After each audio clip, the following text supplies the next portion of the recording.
do teste de som. Só para saber se as pessoas estão me ouvindo. Sim, estamos. Sim. Obrigada. Começaremos em breve.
Pessoal, vou pedir para quem for entrando e colocando o seu som no mudo, por favor.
Você pode fazer fazendo a sua.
Boa tarde, pessoal.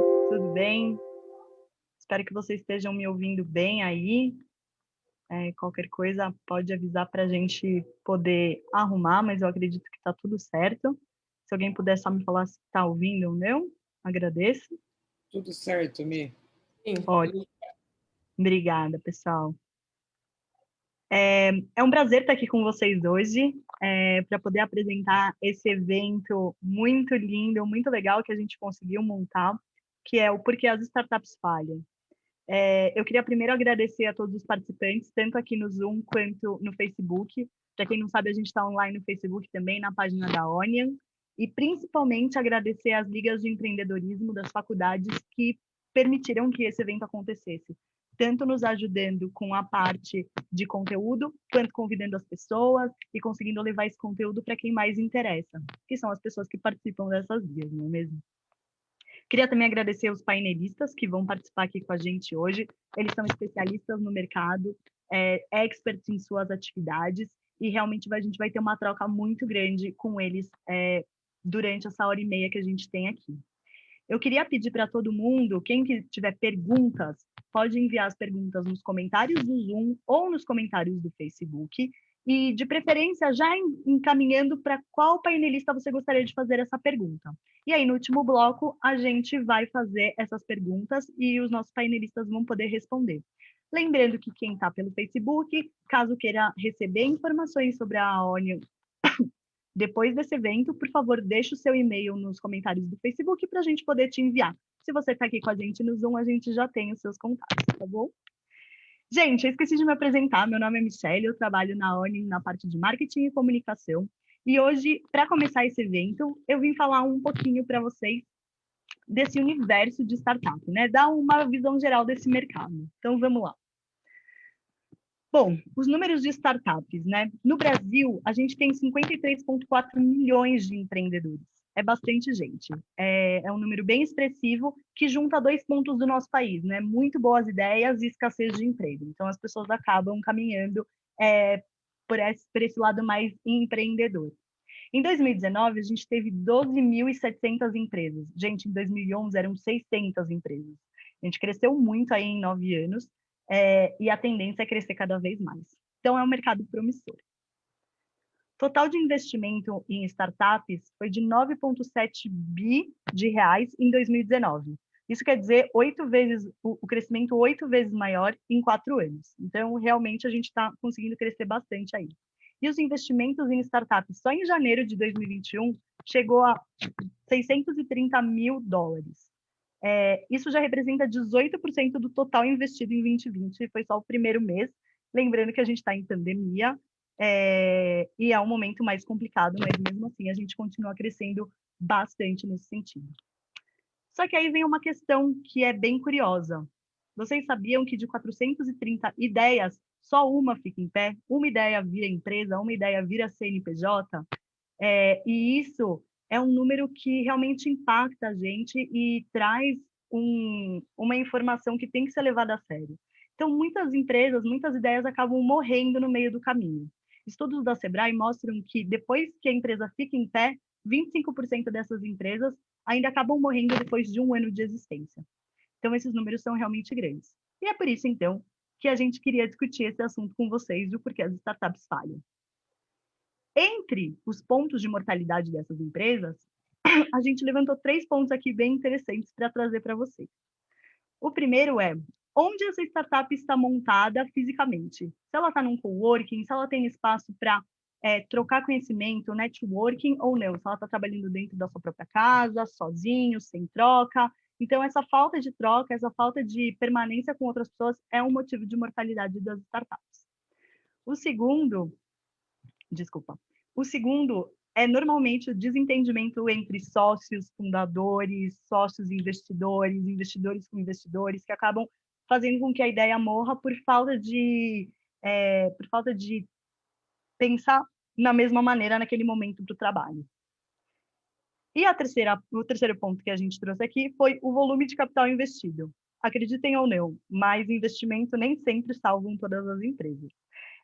Estudos mostram que quanto menos dinheiro o empreendedor tem, com mais resiliência, mais vontade, mais faca nos dentes ele vai trabalhar. Então tem aí um contraponto bem interessante. Bom, depois de trazer para vocês esses pontos, uma visão geral do mercado, né? A gente vai ter agora muitos especialistas falando aí para vocês. Eu queria convidar a Tati Coelho. Tati, tá me ouvindo? Boa noite, tudo bem, Mi? Tudo bem? Bom, a Tati ela é fundadora da Improve Business, ela tem uma vasta experiência em Design Thinking e é empreendedora e também mentora.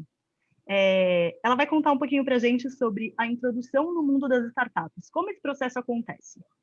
Tati, com você. Legal, obrigada, Mi, obrigada, pessoal, boa noite. É uma honra estar aqui falando sobre isso também, né? A Ônia está vindo com um modo completamente diferente de pensar, e é bom a gente entender o modus operandi que acontece antes na cabeça das pessoas, né? A gente se coloca numa posição onde a gente fala que a gente pensa diferente, só que muitas vezes na nossa fala a gente começa a falar mas, e esse mais acaba atrapalhando o nosso processo. Eu queria começar a falar com vocês sobre de onde surgem as ideias, né? Então, se você puder dar um clique aí, por favor. As ideias acabam acontecendo, né, de uma forma onde a gente olha para o mercado e fala assim: caraca, aqui pode ser um negócio extraordinário e eu vou fazer isás, né? E aí parece que é uma oportunidade, parece que acontece algo naquele pequeno espaço e a gente acaba não entendendo quais são, né, e qual é o real problema que a gente está resolvendo. Quantas vezes a gente já não viu muitos empreendedores fazerem aplicativos e soluções lindíssimas, maravilhosas, e que muitas pessoas não usam.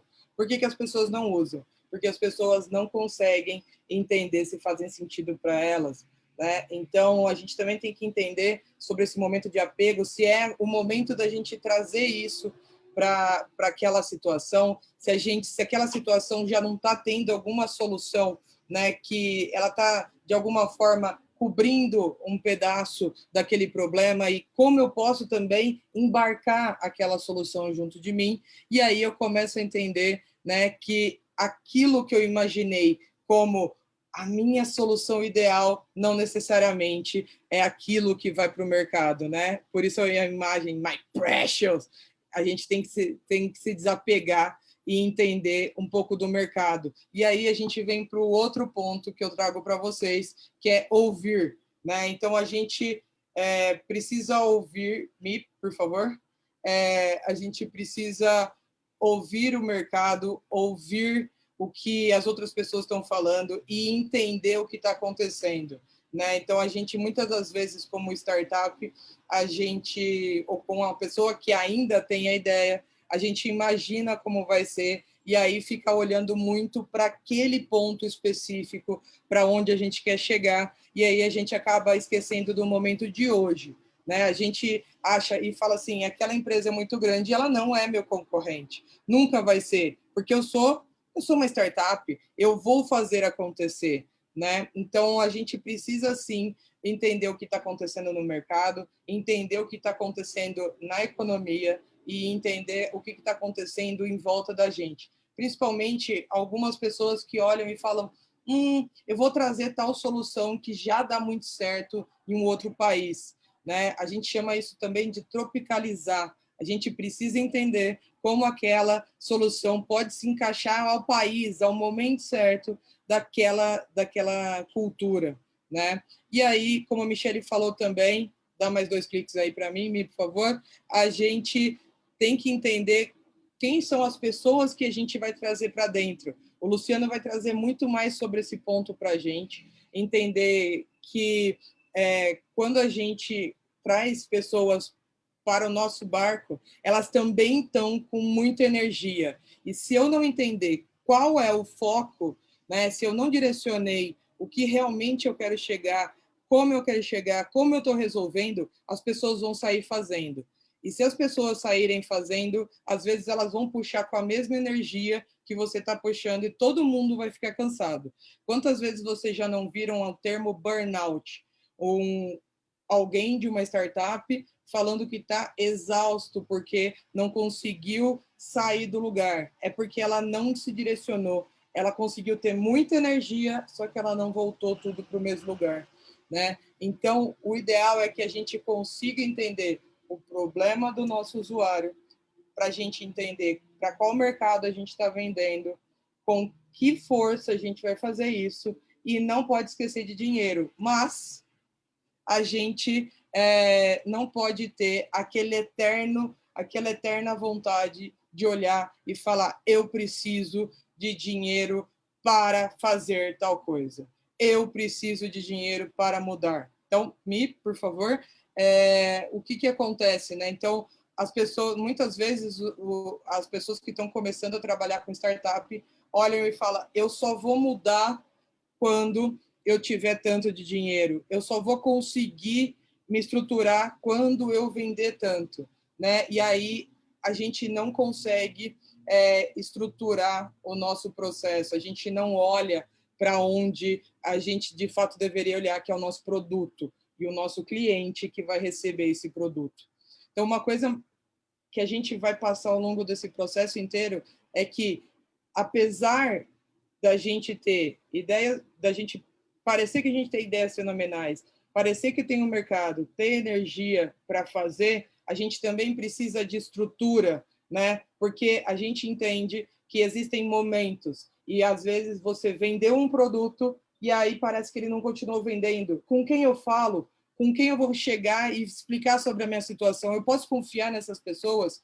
Como eu faço para que eu tenha acesso a essas pessoas? Às vezes acontece que o nosso coração fala, as pessoas vão querer olhar para o meu projeto e vão copiar, mas se eu vou querer, aonde eu vou achar essa pessoa ideal? Quem vai estar me dando o conselho ideal? Em que momento esse conselho tem que acontecer no meu processo? E aí você perde o foco de ser a pessoa que está olhando para o processo e fica nessa busca eterna de entender o que você precisa fazer para ser uma startup, tá? Então, eu passo para a Michelle para a gente continuar. Obrigada, Michelle. Show, Tati, muito obrigada, viu?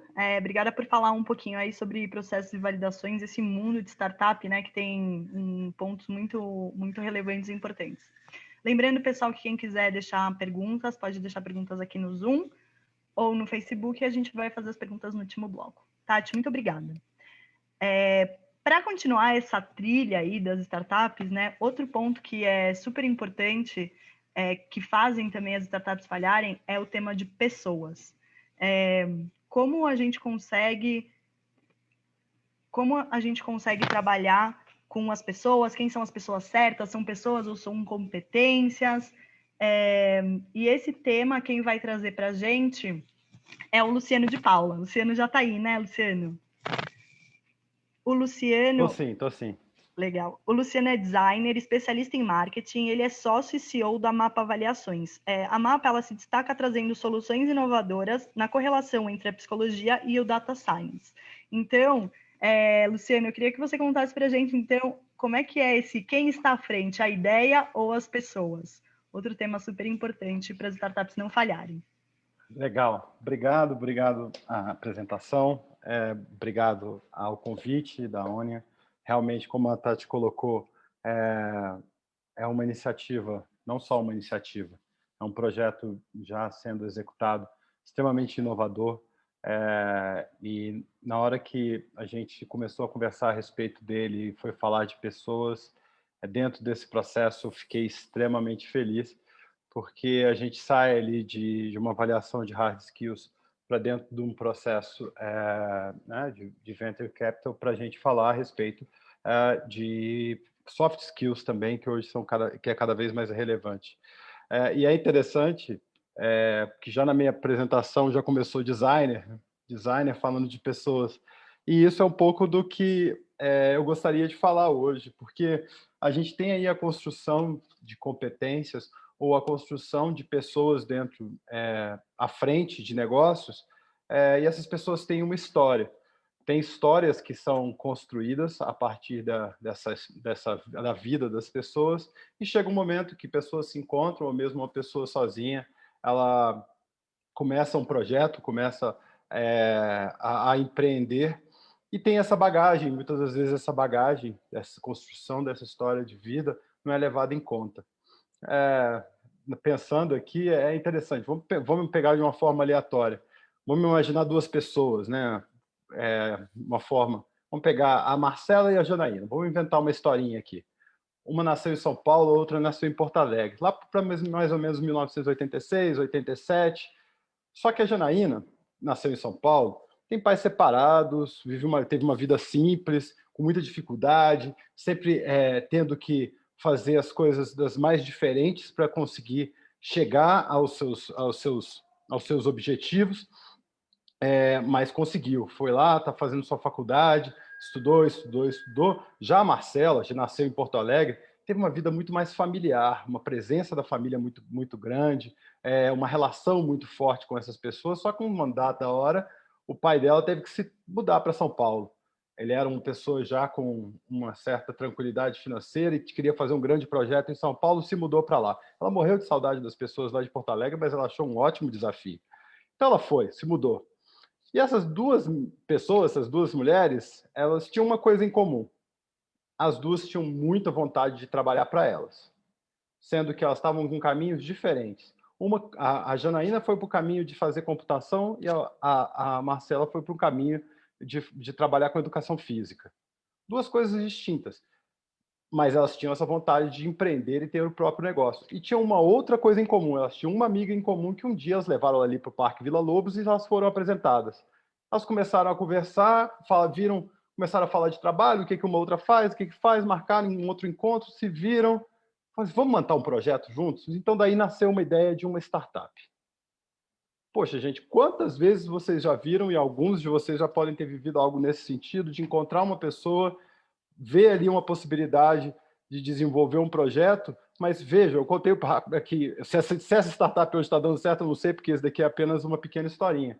Mas o que é interessante é que elas se encontraram e elas têm histórias de vida diferentes, elas vivenciaram situações diferentes, uma mudou, a outra teve mais dificuldade para conseguir o que conquistou, a outra já tinha uma família que já tinha mais proximidade, ao mesmo tempo deu para ela maior facilidade.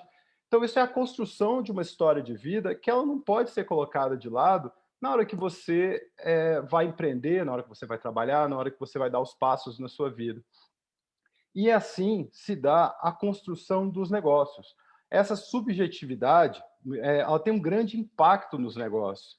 E esse respeito à história, uma empresa, e essas empresas, essas pessoas diferentes, essas skills diferentes dentro de um empreendimento, são essenciais para ter oxigenação. Essa oxigenação que eu falo é realmente você poder respirar ar diferente, poder ter troca, aproveitar a experiência do outro, porque às vezes uma pessoa tem maior facilidade para negociar, outra tem maior facilidade para inovar, e assim, com essa multidisciplinaridade, você tem a possibilidade realmente de dar um passo à frente e você não fica dono de um processo como um todo. Claro, nós temos grandes empreendedores no mundo que são pessoas que têm uma atuação única, mas tenho certeza que em volta ela tem pessoas extremamente diferentes para a contribuição de um negócio complexo. E falando de complexidade, é esse momento que a gente vive hoje, ainda mais falando do momento de pandemia.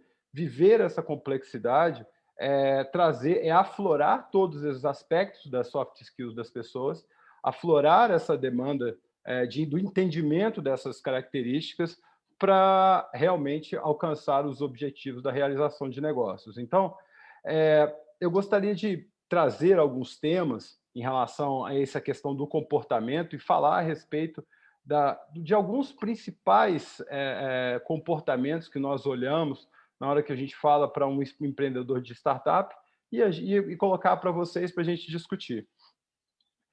São 6 pontos que eu gostaria de destacar. Na hora que a gente fala da execução, então, a gente busca, a gente olha, a gente deve olhar para pessoas que estão muito focadas na execução. Não adianta ter ótimas ideias, não adianta ter muita informação, não adianta ter ótimos contatos, porque precisa se executar, realizar.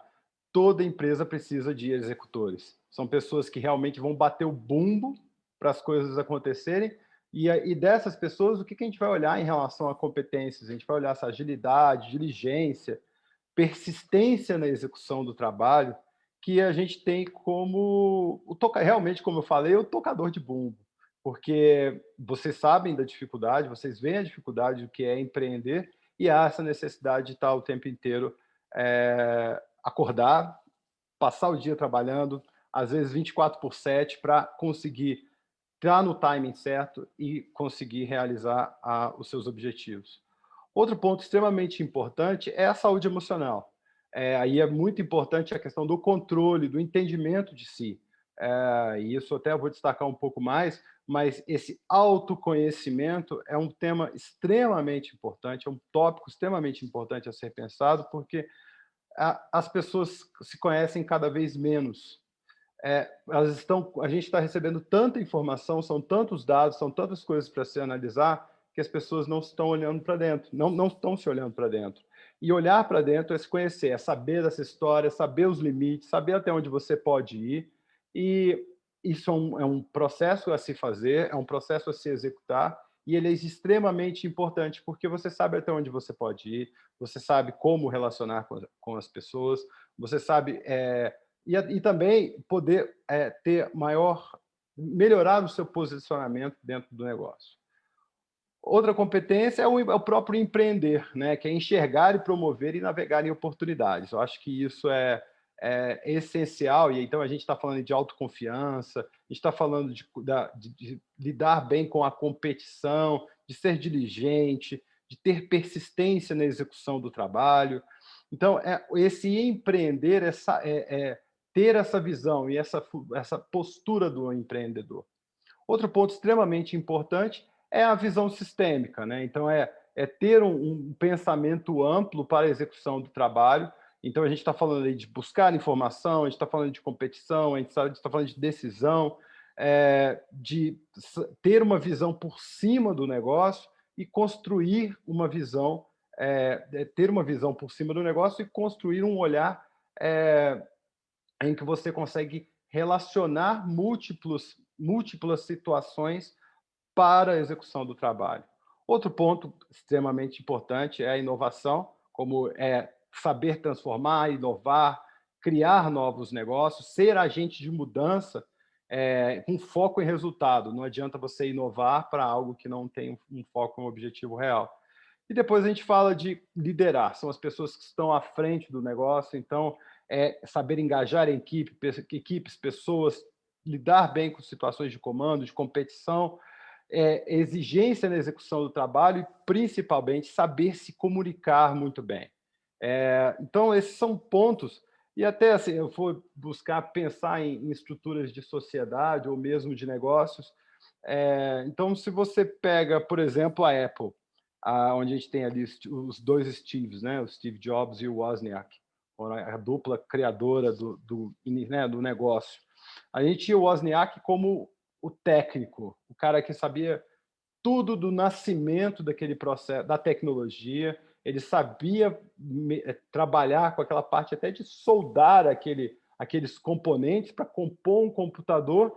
Já o Steve Jobs, que todo mundo mais conhece, é aquele espírito empreendedor, o espírito de pegar aquela ideia que o Wozniak, ou ideia não, de que a execução daquele trabalho que estava sendo feito e colocar no mercado, fazer aquilo acontecer, tudo bem que ali a gente está falando de uma figura um pouco excêntrica, mas naquele momento aquilo ali funcionou muito bem. Aquilo ali foi essencial para o negócio. Então, novamente, executar, trabalhar muito a questão da saúde emocional, trabalhar o autoconhecimento, empreender, ter uma visão sistêmica do negócio, lidar e ter um olhar de inovação e saber liderar e relacionar com pessoas. Eu acho que esses são pontos extremamente relevantes, mas existe um perfil ideal? Na minha opinião, não.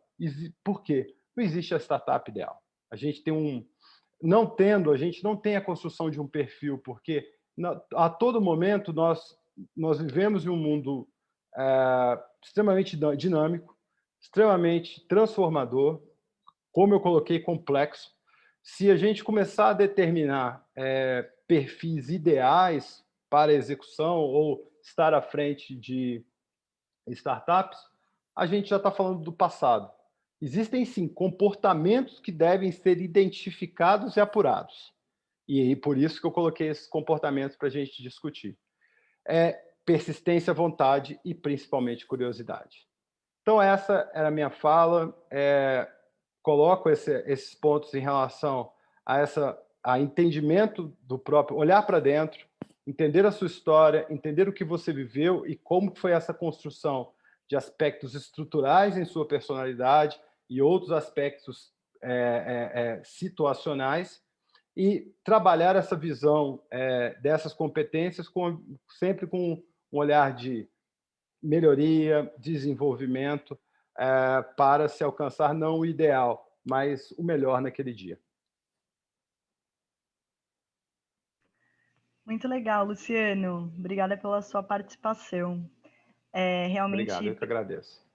Pessoas é um tema de extrema importância, né? Quando a gente fala não só em startup, mas em empresas no geral. Então, acho que é um tema que a gente realmente tem que levar bastante em consideração. Queria lembrar, pessoal, que vocês podem deixar perguntas para o final, tá? Ou pelo nosso chat aqui do Zoom, ou pelo chat do Facebook.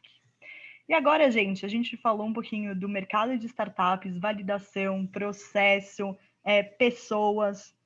E aí a gente tem um outro ponto que é super importante, que é a parte de tração dos seus produtos ou serviços, né? Como a gente gosta de falar, vou chamar o Gustavo aqui para falar com a gente, como colocar o seu carro na rua, como ter certeza que o seu produto tem uma atração com o consumidor final. Então, queria convidar o Gustavo já está aqui, né? Tudo bem, Gustavo? Boa tarde, tudo bem? Tudo bem. O Gustavo, então, ele é pioneiro em marketing digital com mais de 20 anos de mercado. Hoje ele é CIO e CMO da Tecnisa, que é uma das maiores empresas e mais inovadoras do mercado brasileiro com capital aberto. Entre outras tantas coisas, né, Gustavo? Vou passar a palavra para você, fica à vontade. Queremos te ouvir. Muito bem. Boa tarde a todos. Mais uma vez agradeço o convite, é um prazer estar conversando com vocês e agradeço a Ônia pela oportunidade. E a ideia, de fato, falar sobre como é que a gente traciona, porque Como a Tatiana falou, o empreendedor, ele olha para resolver um problema, né? Ele identifica uma oportunidade de um problema de mercado, ele tem uma solução, uma ideia para solucionar aquele problema, e assim como a leitura de problema, como o Luciano trouxe, desculpa, agora há pouco, a ideia é juntar as melhores pessoas para resolver aquele problema, achar uma solução para aquele problema. Porém, tem algumas coisas importantes que a gente precisa olhar na sequência, porque, ok, tive uma ideia, estou apresentando uma solução com um time bom, agora a gente precisa tracionar, e tracionar na prática significa começar a gerar oportunidade de receita para que todas as nossas startups se tornem, em algum momento, scale-ups, né? A gente quer pegar rodadas de investimento, seeds, crescer e esse negócio explodir, e daí porque a gente fala sobre tracionar. E a primeira etapa desse processo de tração, de fato, ela começa com uma leitura sobre o Product Marketing Fit. A gente pode olhar para uma ideia em si ou para uma oportunidade, mas será que a gente tem o melhor produto em relação a um determinado público? Ou seja, a leitura de Product Marketing Fit é qual é a real capacidade que a gente tem de gerar uma receita para ou em um determinado público. E aqui é muito interessante porque tem dificuldades. Às vezes a gente pensa num caminho e acaba outro segmento entrando e apoiando, ou a gente vendo resistência em adoção em algum determinado público. Então, a primeira parte para ganhar atração é ter certeza de que o que a gente está oferecendo no mercado tem fit com esse consumidor.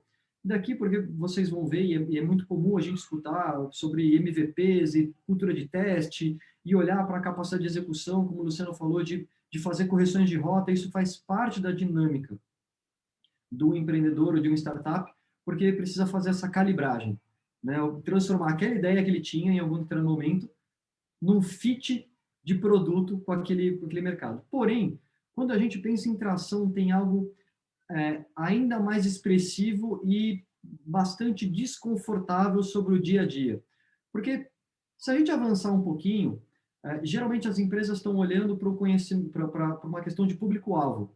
Eu vou lá e olho para uma startup, para um empreendedor e falo, ok, você olhou para uma determinada oportunidade, quem é o seu público-alvo? E geralmente quando a gente começa a olhar para isso, o empreendedor começa a responder para mim e fala, eu estou olhando para pessoa de tal gênero, tal idade, tal região, tal escolaridade, tal renda. E muitas vezes se esquece que fatores demográficos e geográficos não definem quem nós somos. A gente precisa expandir a visão do que é público-alvo para uma necessidade-alvo, né? O que pessoas que, por alguma razão, por diversas idades, gêneros, escolaridades diferentes, adotam o nosso produto. É uma visão amplificada e muito difícil de fazer. Como é que a gente entende realmente o nosso consumidor com base nesses comportamentos que aparecem? Essa relação ela é desafiadora e muitas vezes surpreendente, né? E o mundo atual exige isso. Eu gosto de brincar, a gente está ao vivo no Facebook, eu gosto de fazer sempre uma brincadeira que é o seguinte, eu sei que vocês estão muito mais ultimamente para fechar uma conta no Facebook do que para abrir uma nova. Tudo bem, segue o jogo, mas se por qualquer razão do planeta vocês resolverem abrir uma conta nova do Facebook, vocês vão clicar e colocar lá o nome de vocês, o e-mail, o telefone, né, a idade, e vai chegar um momento que vai pedir lá gênero. Vocês vão ter 26 opções de gênero para escolherem. De verdade, eu tenho dúvida do que eu sou quando eu leio. Eu falo, pô, peraí, tô com dúvida aqui, é tanta opção que eu já nem sei mais qual que eu sou. Não dá para a gente definir entre zeros e uns. O mundo não é mais binário numa série de frentes. Eu peguei um exemplo muito pequeno, mas só para a gente entender como as corporações modernas estão migrando de visão. Eu peguei uma segmentação padrão, hein? Gênero. E olha como isso se torna mais complexo. Isso leva a uma outra provocação interessantíssima, que é sobre a ótica de funil de marketing. Porque quando a gente pensa de verdade num processo de conversão, a gente está lá olhando, montando o nosso MVP, pensando em como a gente vai gerar receita efetiva, e a gente vai começar a tracionar a empresa e 3 questões ficam bem óbvias, bem naturais para o empreendedor. Eu preciso contar para o mundo que eu existo, então vamos investir em visibilidade. Legal, né? Começar a dar voz à nossa marca.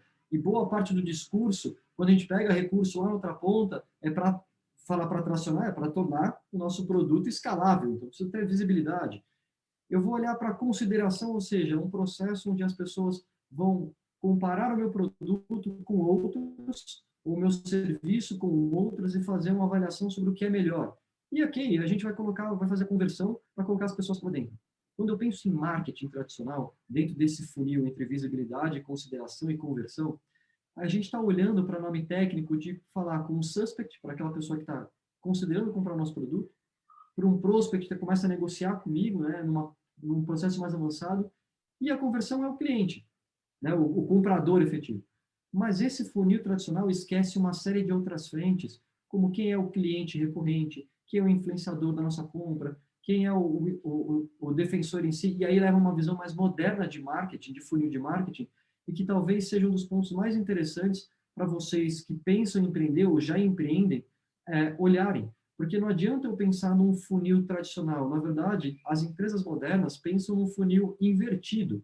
Elas estão olhando para a visibilidade, a questão de awareness, para o nível de interação que as nossas marcas têm, ou a consideração para a compra e adoção do nosso produto, serviço, ou eventualmente aquisição. Mas, tão importante quanto isso, é olhar para como é que é o processo de adoção, qual é a minha capacidade de retenção, como é que eu expando o ticket médio dessa pessoa, qual é a lealdade que tem. E aí, fatores como lifetime value, churn, começam a aparecer de forma mais latente. Pensem, só para vocês entenderem, num exemplo bem simples. Tá? Imaginem que vocês tiveram uma ideia maravilhosa de criar um serviço de streaming, de assinatura de streaming de músicas, tipo Spotify. Bacana, preciso contar para todo mundo que eu existo, awareness. As pessoas vão começar a interagir um pouco comigo, então eu vou colocar lá uma página dizendo mais ou menos quais são as listas de artistas, a pessoa olha e aí para o processo de consideração / aquisição inicial, eu deixo com que as pessoas baixem meu aplicativo de forma gratuita e tem lá uma parte free. Mas veja, esse não é meu modelo de negócio. Meu modelo de negócio é por assinatura, recorrente. Quantos de vocês baixam um aplicativo e nunca usam, ou usam muito esporadicamente no celular? Aí vem o desafio de adoção, porque o fato da pessoa ter adquirido, entre aspas, na questão de ter feito o download, não significa que a pessoa usou, ou ela está usando. De que forma a pessoa, depois que ela baixa, usa e assina, como é que ela usa? Ela usa quantas vezes por mês ou por dia e por aí vai? Se ela começar a deixar de usar, certamente vocês vão cair, os clientes, vocês vão cair no momento de esquecimento. Então, vocês precisam pensar nessa retenção. Como é que vocês colocam serviços adicionais, né, para aumentar a receita ou ticket médio, de forma que as pessoas virem e falam, eu amo tanto o Spotify que a Amazon Prime pode trazer serviço de graça que eu não vou colocar, o Deezer pode aparecer que eu não estou nem aí, o YouTube Premium também concorre e beleza, eu estou satisfeito e não troco o Spotify. O desafio enquanto empreendedor é pensar neste modelo. Empresas modernas utilizam não só um funil tradicional, mas esse funil invertido. E é esta lógica que a gente precisa passar cada vez mais para tracionar. Então, quando a gente pensa em desafios de tração, ou seja, eu vou colocar um pouco de dinheiro meu mesmo para começar a testar a minha ideia, o meu produto e ele crescer um pouco. E quando eu pegar um funding e aí começar a ter uma pressão de investidor para escalar a minha empresa, mais do que a gente pensar de forma perdida, precisa ser estruturado, de forma estruturada e entender qual que é o product market fit, eu ter certeza que eu estou olhando para o público certo, com o produto certo, a oferta certa. Para isso, eu preciso entender não de público-alvo, mas de necessidade-alvo desse público e pensar num processo de conversão e de adoção que ele vai muito além da pessoa fazer um download, ou um primeiro teste específico, mas pensar em manutenção, em adoção, em retenção, em lealdade, por aí vai. Então, espero que, por um snapshot do que a gente está conversando aqui, tenha ajudado vocês e estou ávido aqui para perguntas e orientar, ajudá-los vocês no dia a dia. Obrigado novamente, pessoal, pelo convite. Michele, bola com você. Obrigada, Gustavo. Muito bacana esse conceito, né, de funil que foge do tradicional. Realmente são temas que a gente tem que pensar. Eu trabalho com marketing e comunicação, é um tema que muito me interessa. E acho que não só em startups, mas nas empresas também a gente tem que pensar nisso. Acho que muitos dos temas que a gente está trazendo aqui valem para os dois, né? Mas startup, quando a gente está no início, são coisas muito importantes de serem olhadas. Obrigada, viu, Gustavo? Lembrando das perguntas que podem ser feitas, a gente vai fazer no final. E no final também a gente vai deixar o contato dos nossos especialistas para vocês poderem entrar em contato pelo LinkedIn e tirar suas outras dúvidas que possam aparecer. Bom, agora a gente já passou por 3 pontos muito importantes dessa trilha da startup, né? Ou pontos que são motivos de falha da startup. E agora a gente vai chegar num último tema, que é o tema investimento. Esse tema é um tema que realmente traz o interesse das pessoas, porque, como eu falei no início, muitas startups acreditam que o dinheiro vai fazer a mudança, a revolução da sua empresa, e a sua empresa só não está dando certo porque não tem dinheiro, e o Semi está aqui para contar para a gente se isso é verdade ou não, se é um mito, e como isso funciona. Semi, está por aí? Sim. Legal. Então, o Semi, ele atua há 16 anos no mercado financeiro e hoje é head de novos negócios e parcerias do Banco Voiter. Além disso, também trabalha com consultoria em Corporate Innovation e já trabalhou com mais de 30 operações de startups, já fez, né? 30 operações de startups no mercado, entre outros. Semi, conta pra gente, então, como é que as startups devem trabalhar com investimento. Qual é o momento correto de pegar investimento? Eu acho que você é uma pessoa que tem muita experiência no mercado para contar para a gente e tirar também esses mitos ou verdades que a gente tem aí sobre investimentos e startups. Ótimo. Eu vou começar aqui fazendo um disclaimer de que existem 2 visões aqui de investimento, tá? Tem a visão do investidor e tem a visão do empreendedor. A ideia hoje é mostrar a visão do empreendedor, tá? E não do investidor. O do investidor, só para dar uma palhinha, eu sempre falo que tem 3 coisas que o investidor olha muito. E pelo menos eu olho isso nas minhas investidas e nessa sequência, né? Primeiro é o timing. Não adianta você inventar a roda antes do tempo, não vai dar certo. Teve um cara que inventou a Netflix antes do tempo, ele quebrou. Então, timing é muito importante. Time é muito importante, porque a única certeza que o investidor tem é que vai dar merda, e um time muito bom consegue pivotar, um time muito ruim não consegue. Então, time é muito bom. Não adianta mostrar números para o investidor que ele sabe que não vai ser aquilo lá, seu roadmap nunca vai ser aquilo, então um time muito bom consegue se sustentar mesmo quando não caminha nessa direção. E por fim, a ideia. Então, a ideia que foi dita antes, que as pessoas às vezes têm vergonha, têm medo de falar para os outros, para não ser copiado. A ideia é o de menos, porque o mais importante é a execução. Mas olhando aqui na visão do empreendedor, eu separei 3 pontos e uma pergunta no final, tá? O primeiro é por que tomar um investimento, tá? E aqui tem inúmeras razões, umas mais óbvias do que a outra, mas às vezes você toma um investimento para tirar o projeto do papel, porque você não tem funding para esse projeto. Então, ele serve para tirar efetivamente a ideia do papel. Às vezes é para crescer, e crescer de um jeito acelerado. Você fala assim, eu até conseguiria tocar a empresa, tirar ela do papel, mas no pacing que eu caminho, vai demorar muito. Então, eu prefiro tomar um investimento, multiplicar aqui as minhas entradas para ter um crescimento muito mais acelerado, tá? E por fim, para tracionar a ideia, que é eu fiz eu vi que tinha uma dor no mercado, testei essa dor, criei um MVP, vi que deu certo, agora eu quero fazer o rollout disso daí, agora eu quero estar no Brasil inteiro, agora eu sei que timing é importante, então eu prefiro captar e sair crescendo que nem um louco, porque eu sei que daqui a pouco as pessoas vão me copiar, logo eu quero garantir um market share bom para mim. E tem aquela filosofia, né? Eu até ouvi hoje numa conversa, de que quem chega primeiro bebe água limpa, né? Então, esse seria o porquê captar, tá? Vocês começam na Liga Empreendedora, desenvolvem uma ideia e quando essa ideia vai sair do papel, a primeira coisa que vocês fazem é procurar investimento. Então, esse é um dos motivos aí. O segundo ponto é o quando procurar investimento. E, às vezes, o quando é até mais importante do porquê. O porquê todo mundo acaba sabendo, o quando eu vejo que as pessoas têm mais dúvidas, tá? Então, como todo mundo sabe, tem algumas formas de captação, algumas fases, né? Tem o pré-seed, o seed, Series A, Series B e por aí vai, né? Se eu não me engano, o Nubank deve estar no Series 8, sei lá. O cara tá evoluído aí. E aí vem o pré-IPO, IPO e coisa e tal. Só que onde as pessoas pecam um pouco é o quanto impacta a fase que você toma esse recurso. Porque provavelmente ele vai impactar no seu cap table. E aqui é muito importante porque o cap table é o limitante de até quando você conseguiria, em tese, crescer, tá?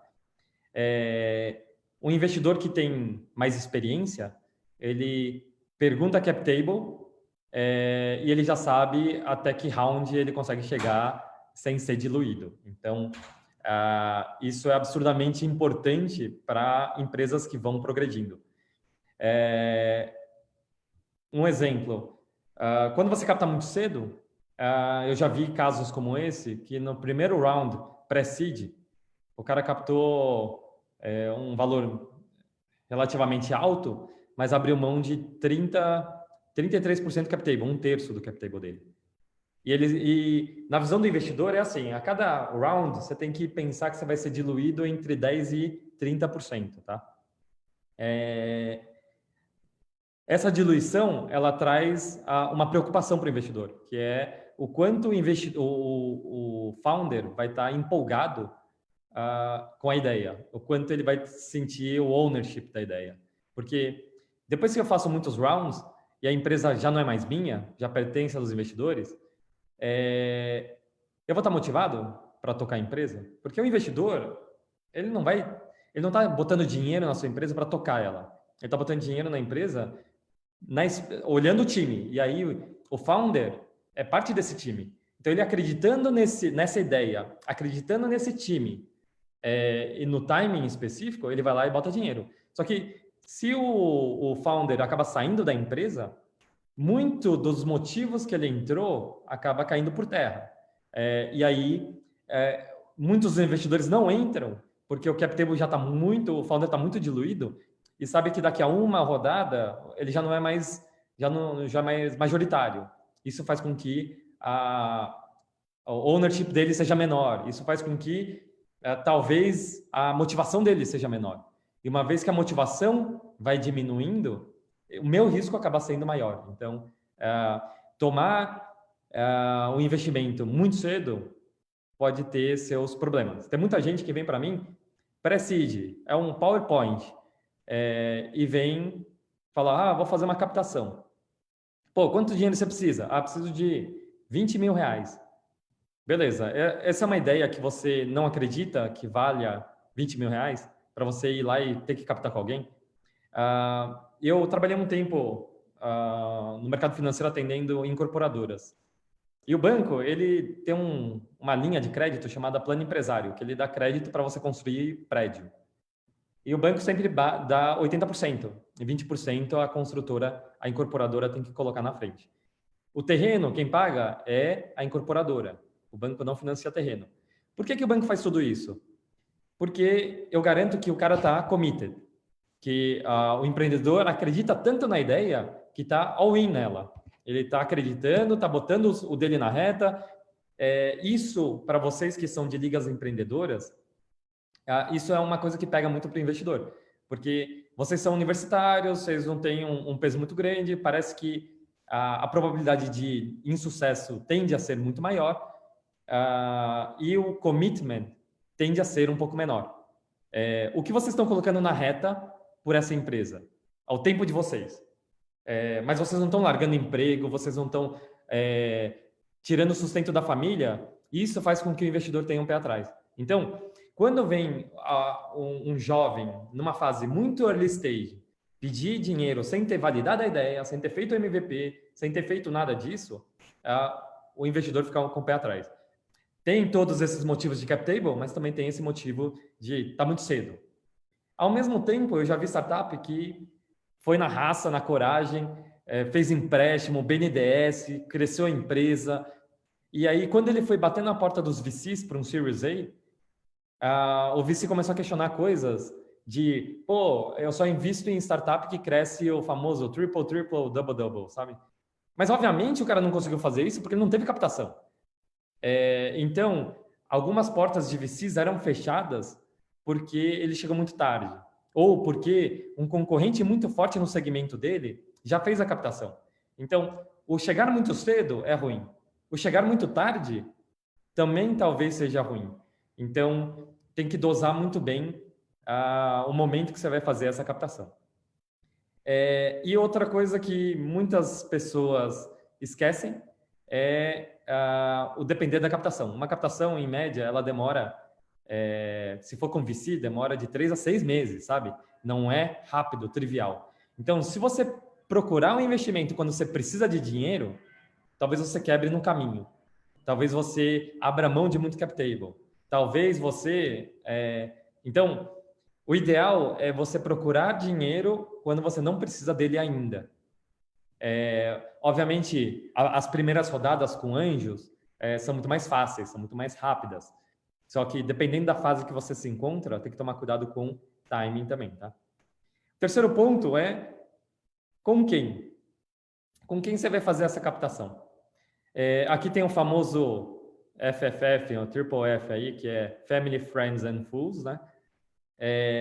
Mas aqui a dúvida maior é, eu capto com pessoa física ou com pessoa jurídica? Eu capto com anjos ou capto com VC? Eu capto com quem eu capto essa grana? Aqui tem, como eu falei anteriormente, aqui tem uma questão de timing, tá? Provavelmente, com PJ, a captação demora um pouco mais, com PF tende a ser mais rápida. Se for família, então, não precisa nem fazer pitch, né? Tem essa parte de timing, tem a parte de preparação, o preparo para fazer um pitch para um anjo ou para um VC é totalmente diferente. O preparo de um pitch para PJ e PF é totalmente diferente. Tem muita gente que pega o mesmo pitch deck e usa para tudo, né? Isso não funciona. Tem que saber diferenciar o que é um elevator pitch, do que é um pitch deck, o que é um pitch para uma PF, o que é um pitch para um PJ, entender quem é o seu interlocutor, adaptar o seu pitch para o que o cara quer ouvir, tá? Isso é muito importante. Eu já vi vários pitch decks padrão, e aí no speech ele tenta ir lá e alterar. Pega mal. E tem pitch deck que bota valuation. Esse pitch deck você nem sabe para onde vai. Você está botando todo o segredo do valuation da sua empresa. Então, tem alguns pontos aí importantes na hora de criar esse pitch deck. Outro ponto aqui é burocracia. Burocracia pré e pós, tá? A burocracia pré é o que faz demorar mais para você captar de um PJ do que um PE. Mas tem uma burocracia pós. Pós-investimento é onde começa o martírio do investidor, porque ele está pegando dinheiro dos outros para poder tocar o seu negócio. Então, ele tem que prestar contas para as pessoas. Como é que ele faz isso? Depende. Se for Family, Friends and Fools, tipo, você está indo para um bar e explica, pô, a empresa lá, lembra, tá desse jeito, tá daquele jeito, é fácil. Se for para um PJ ou para um investidor qualificado, tem que ter reuniões periódicas, você tem que mandar resultados trimestrais, tem que dar satisfação sobre o dinheiro que você está tomando. Então, muita gente esquece dessa parte. Ele só pega a parte positiva de pegar dinheiro no mercado, que é efetivamente você poder crescer. Mas não lembra da parte ruim, que tem gente que criou plataforma para isso, tá? Ele cobra por quantidade de investidor. Mas é muito importante você prestar contas. E quanto melhor for essa etapa de pós-venda, né, que eu digo, mais fácil é para você fazer futuras rodadas de captação. Porque mostra a seriedade da empresa, dá uma credibilidade e transparência, tá? Isso é muito importante. E, por fim, tem aqui a tese de investimento. Tanto as pessoas físicas quanto as jurídicas, elas têm uma tese. Um fundo tem uma tese. Um investidor mais qualificado, ele tem uma tese. Não adianta você ir para a pessoa errada ou com uma tese que não está de acordo com o que você imagina ir lá e captar dinheiro. Exemplo, eu já fiz captação para uma startup que era muito big company. Ele queria... o desejo dele não era crescer que nem um louco, mas efetivamente ter essa questão de sustentabilidade e coisa e tal. Quando você bate na porta de VCs que estão em fase de liquidação, de fechar o fundo, é loucura isso, porque o cara não está pensando nisso, o cara está pensando em crescer, vender, e outra, tá? Dependendo da tese desse cara, ele vai estar te cobrando que nem um louco, porque ele tem uma agenda dele. A agenda dele é de crescimento, a agenda dele é social, a agenda dele... Qual que é a agenda desse cara? Tem muita gente também com teses de eu só invisto em startups early stage, de fintechs early stage, ponto. E aí você vai perder seu tempo falando da sua edtech para esse cara aí, não faz sentido. Então, assim como um vendedor que tem que conhecer seu público-alvo, tem que conhecer para quem ele está fazendo a venda, o pitch nada mais é do que a venda da sua empresa. Você tem que fazer a sua lição de casa, conhecer a tese de investimento do seu investidor ou do seu fundo, e aí selecionar os que mais têm a ver com a tese que você tem na sua empresa. Tá?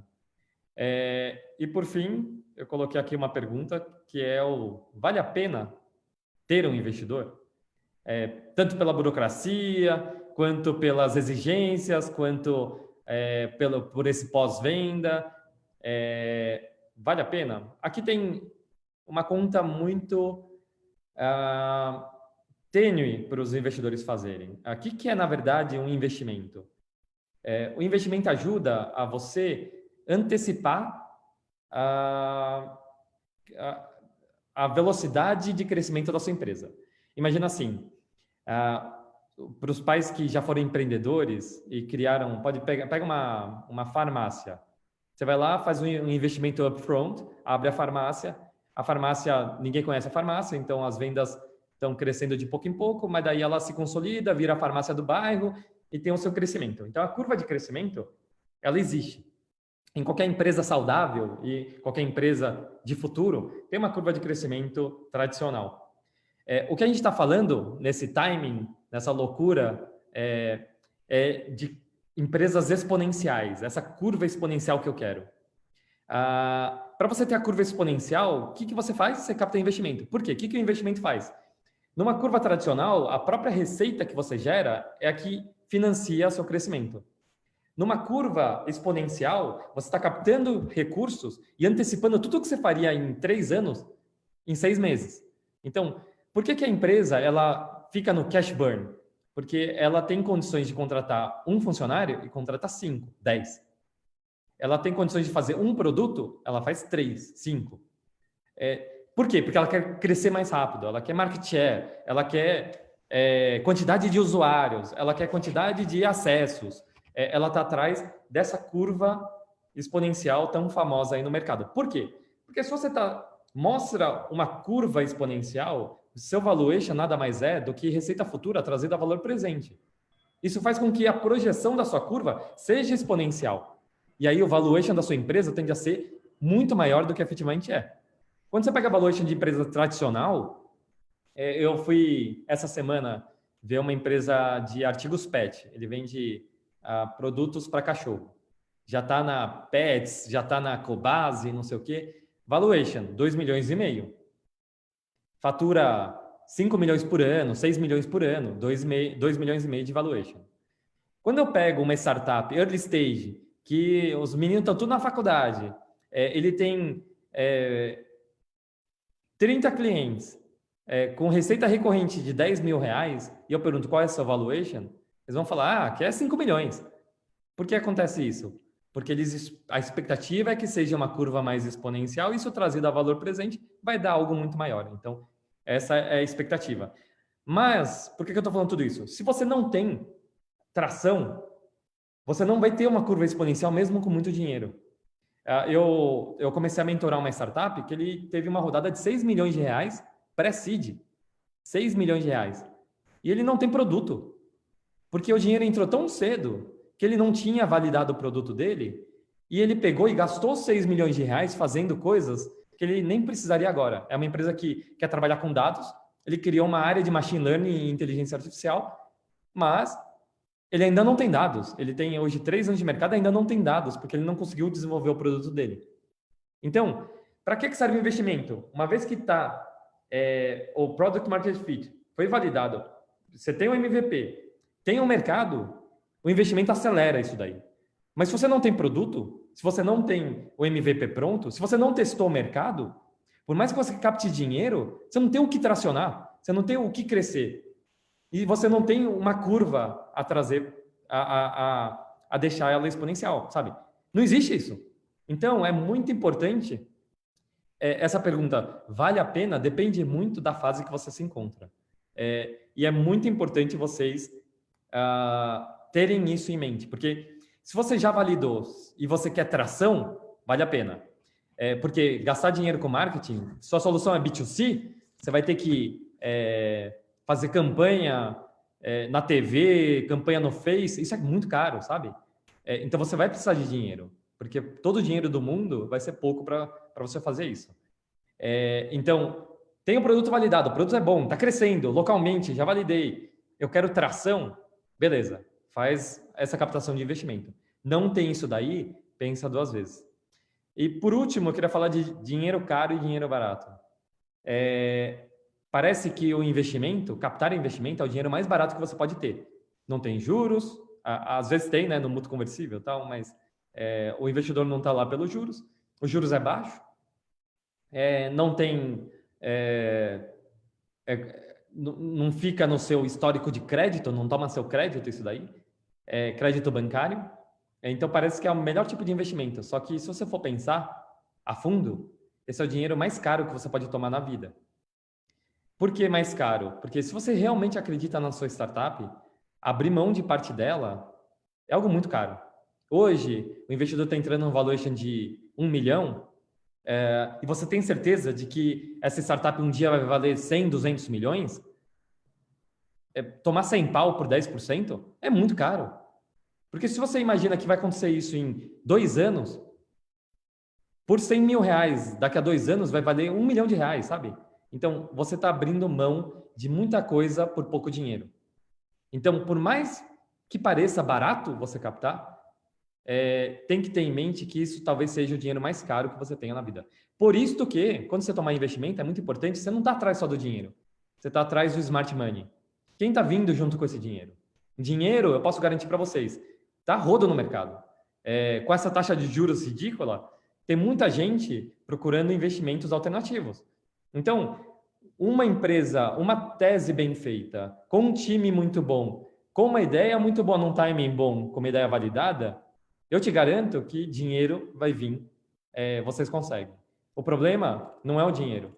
O que mais você vai trazer com isso? Se você trouxer um cara que vai abrir mercado para você, ótimo. Eu estou falando com uma startup que ele grava vídeos e um dos investidores que querem entrar está abrindo a porta da Globo.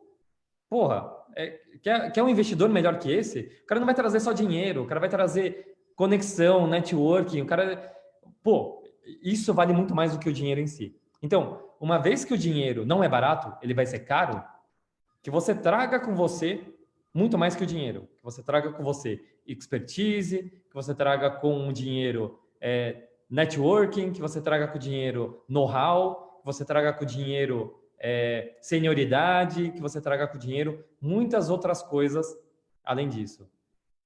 Então, uma vez que você fez a captação e botou um anjo para dentro, e botou um investidor para dentro, para tirar é um saco, tá? Então, tipo casamento, tá? É algo de longo prazo. Então, pensem 2 vezes. Vale a pena, às vezes, recorrer ao Family, Friends and Fools antes de recorrer ao investidor mais qualificado. Vale a pena, às vezes, abrir mão da sua mesada, do seu dinheirinho próprio para validar esse negócio. Traz commitment, mostra para o investidor que você está numa outra pegada, que realmente aquele é o sonho da sua vida, você acredita naquilo a ponto de colocar todos os recursos que você tem upfront. E, importante, nunca brinque com o dinheiro dos outros, porque eu acredito muito que nessa vida tudo que vai volta. Então, você tem que tratar com mais diligência o dinheiro dos outros do que o seu próprio dinheiro, porque é dos outros, sabe? Então, é muito importante ter sempre essa pulga atrás da orelha. Espero ter ajudado aí e qualquer pergunta, estou à disposição. Legal, Semi, obrigada. Uma aula aí. Muito, muito bom mesmo. Acho que o pessoal conseguiu pegar bastante coisa. Não sei se alguém tem alguma pergunta, alguma coisa. A gente já vai abrir para pergunta. Antes disso, eu queria, então, agora que a gente passou por toda essa caminhada, essa trilha de coisas que são importantes para as startups, onde as startups falham, como a gente pode pensar e repensar em algumas coisas que talvez achasse que estava escrito em pedra e não é exatamente bem assim. Eu queria convidar o Fernando. Fernando, está por aí? Estou aqui, Michele. Tudo bem? Tudo jóia, obrigado, viu? Imagina. O Fernando, então, vai falar um pouquinho de quem é a Onion, então, né? A Onion. A gente está aí fazendo esse evento de lançamento da empresa, né? Da Onion, com vontade de falar com as ligas, né? Especialmente para as ligas. Então, vou deixar o Fernando contar um pouquinho para vocês rapidamente. Obrigado, Michele. E, pessoal, muito obrigado aí por terem participado aqui do evento. A gente fez isso para vocês, por solicitação das ligas de empreendedorismo das faculdades. E eu espero que tenha dado para vocês terem um pouquinho de ideia da complexidade que é você implementar um novo negócio, né? Apesar de todos vocês serem das universidades de ponta de São Paulo e do Brasil, eu acho que, mesmo assim, vocês entendem que é um processo muito complexo sair do papel, sair do PowerPoint e colocar uma empresa de fato em pé e que seja digna de receber investimento, tomando uma série de cuidados, como o Semi bem falou. Então, eu acho que cada uma das pessoas aqui hoje comentou muito rapidamente alguns problemas que a gente encontra, né? A gente às vezes subestima um pouco as coisas, fala, não, mas isso aqui é fácil porque eu tenho energia, eu tenho força, mas a hora que você começa a colocar o carro na rua, é que você começa a perceber a quantidade de elementos e de barreiras que existem para você ser bem-sucedido nessa sua empreitada. Então, eu acho que a Onion, ela veio justamente para mudar um pouco esse perfil, com um modelo de negócios diferenciado, que, na verdade, é para ajudar os empreendedores a chegarem no ponto que precisam para que as empresas tenham longevidade.